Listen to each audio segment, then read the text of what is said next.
অবশ্যই চারিত্রিক সমস্যা আছে, ওর চুসলামি কুসলামি সব দিকে সমস্যা আছে। না আমার কাছে 5 লাখ টাকা কেন চাবে? আমি একজন অর্গানাইজার, তোর টাকা দিয়ে আনি, তুই কেন আমার থেকে টাকা বুঝবি? আপনারা বিশ্বাস না হলে এখানে গোয়েন্দা সংস্থা কে আছে, গত 1 মাসের ওনার নামে কল রেকর্ড চেক করেন। ও যদি টাকা 5 লাখ না চেয়ে থাকে, আমি যেভাবে বলেছি, তাহলে আপনারা আমার থেকে 5 কোটি টাকা জরিমানা করবেন, আমি আপনাদের 5 কোটি টাকা দিব। কিন্তু মাসুদ খান পুরো ফ্রড, ও জীবনে প্রিন্স মামুনের টাকা দিবে না। ও সব টাকাগুলো আটকে রেখেছে, বলে ওকে ছাড়াইতে টাকা লাগছে না, ও জেলে যে উকিলের টাকা লাগছে না, আর একটা উকিলের কয় টাকা লাগে আমি জানি। কিন্তু আমি তোর মতো 2 টাকা তোলারে ভয় পাই না। আমি ওপেনলি বলতেছি, তুই নিছিস প্রিন্স মামুনকে, তুই লাইলার সংসারটা ভাঙছিস, পারলে তুই কিছু করে দেখা আমাকে। মাসুদ খান অনুষ্ঠানে একদিন আগে হোটেল সৈকত এসেছিল।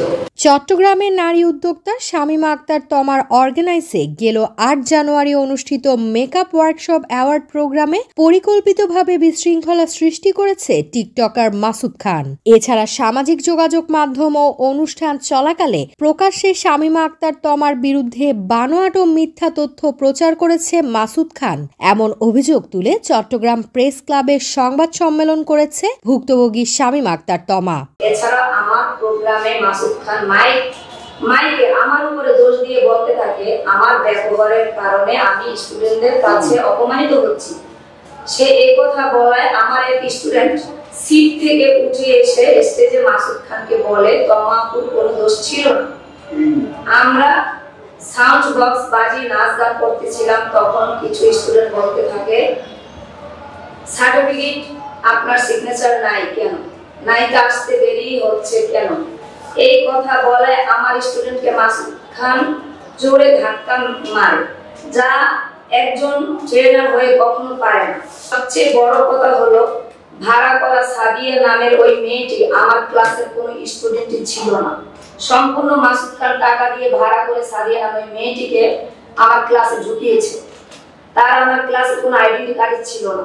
দ্বিতীয় কথা হলো আমার পরা মডেল মাসুদ খানের সাজানো মডেলের থেকে অনেক বেশি সুন্দর লাগছিল, যার প্রশংসা সকল স্টুডেন্টরা করতে থাকে। অনেকেই বলতে থাকে মাসুদ খানের ব্রাইট মেকআপ থেকে তমাপুর পার্টি মেকআপ সুন্দর হয়েছে।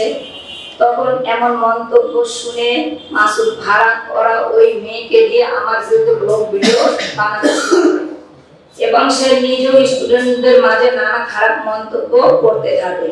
12 জানুয়ারি আয়োজিত সংবাদ সম্মেলনে লিখিত বক্তব্যে ভুক্তভোগী নারী উদ্যোক্তা তমা সাংবাদিকদের বলেন, তমা বিউটি জোন একাডেমি থেকে makeup workshop award programme organise করা হয়। এতে দেশের বিভিন্ন জেলা থেকে 120 জন নারী উদ্যোক্তা অংশগ্রহণ করেন। অনুষ্ঠানে প্রধান আকর্ষণ ছিলেন চিত্রনায়িকা অপু বিশ্বাস ও মেকআপ ট্রেনার ছিলেন টিকটকার মাসুদ খান। হাই এভরিওয়ান, আমি অপু বিশ্বাস। আমি থাকছি 8 জানুয়ারি 2025 মাসুদ খান এবং তমা বিউটি জোনের ওনার তমা আপু দুজন মিলে মেকআপ গাইডার ক্লাস এবং হেয়ার ক্লাস করছে। আসসালামু আলাইকুম, আমি বিউটি এক্সপার্ট মাসুদ খান।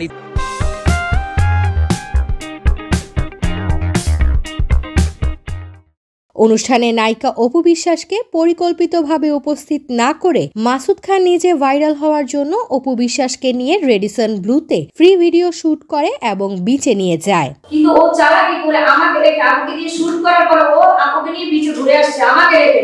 ও আমার ট্রেনার, আমার টাকা দিয়ে আমার নায়িকা নিয়ে ও বিচে কেন যাবে? ও বিচে কেন ঘুরবে আমার নায়িকাকে নিয়ে? যখন আমাকে বেজ্জত করতেছে আমার স্টুডেন্টরা, আমাকে জোতা পিটা করবে, আমাকে মারবে, আমার চুল ছেড়বে, এগুলো যখন প্ল্যান করতেছে আমার স্টুডেন্টরা, মিডিয়া ভাড়া করতেছে, পুলিশ কল করবে, তখন আমি আমার তোকে বল দিচ্ছি যে ভাইয়া আমাকে নিয়ে দ্রুত আসো, আমার নাম্বার কোনো লিস্টে ফেলে দিছে, বলো অর্গানাইজার বলো জোতার বাড়ি খাইতে হয়, ওরকম মার খাইতে হয়। আমি কেন জোতার বাড়ি খাবো? আমি রাস্তাঘাটে বড় হয়েছি ওর মতো? আমি স্পোকেন মাইকে বলতেছি, ও রাস্তাঘাটে বড় হয়েছে, মাইক খাবো, আমি কেন খাবো রে ভাই? আমি টাকা দিয়ে তোমাকে এনেছি। এমনকি ভাইয়া ও যখন উঠেছে স্টেজে, আমি 120 জন স্টুডেন্টের সামনে ওর টাকা ফুল পেমেন্ট পকেটে ভরে দিয়েছি।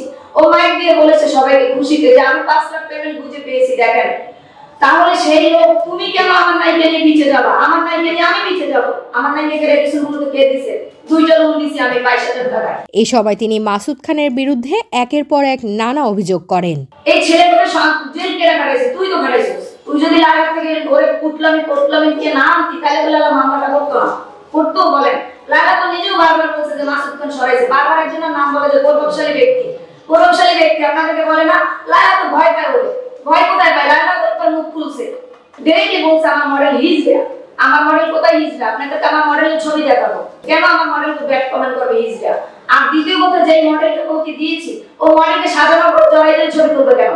মডেলের হাজবেন্ড ছিল, মডেলের সংসার ভেঙে যায় যে অবস্থা। আমরা যখন এডিসন মুহূর্তে চলে গেছি, স্টুডেন্টরা সবাই মিলে, তারপর আপনার সামনে যদি আপনার ওয়াইফকে আরেকটা পুরুষ জড়াই ধরে ছবি তুলে আপনি সহ্য করবেন? মডেলের বয়স মাত্র 20। পরিশেষে মাসুদ খানের বিরুদ্ধে আইনানুগ ব্যবস্থা নেয়ার কথাও জানান শামীম আক্তার তমা।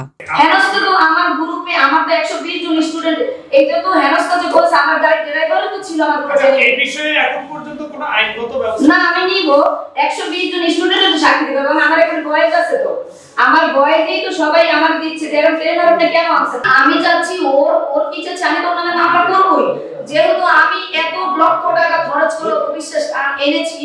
আমার একটা স্টুডেন্টও ভালো করে ছবি তুলতে পারে না ওর কারণে, কারণ যেখানে সরকারি হোটেল সৈকত সরকার, আপনারা তো জানেন ও যে একজন ভালো ট্রেনার না খারাপ ট্রেনার, ও যে কত ভালো মেকআপ করে গিয়েছে সবগুলো আমার গ্রুপে সবাই বলেছে। এবং ও একটা সিগনেচার পর্যন্ত দেয় না সার্টিফিকেট। আমার এখানে 3টে ক্লাস করেছে, শুনেন, ও শুধু বলে এসে দিবে। আমি বললাম যে ভাইয়া আমি যেহেতু সিগনেচারটা বসেছি কম্পিউটারে, আপনিও কম্পিউটারে দেন। ও বলে যে আচ্ছা দিব, আমি গাড়িতে বাসায় যাই। দেখি ও কিন্তু বাটপার যে সিটি, ও কাউকে বিশ্বাস করে না। Desk news, news day 24।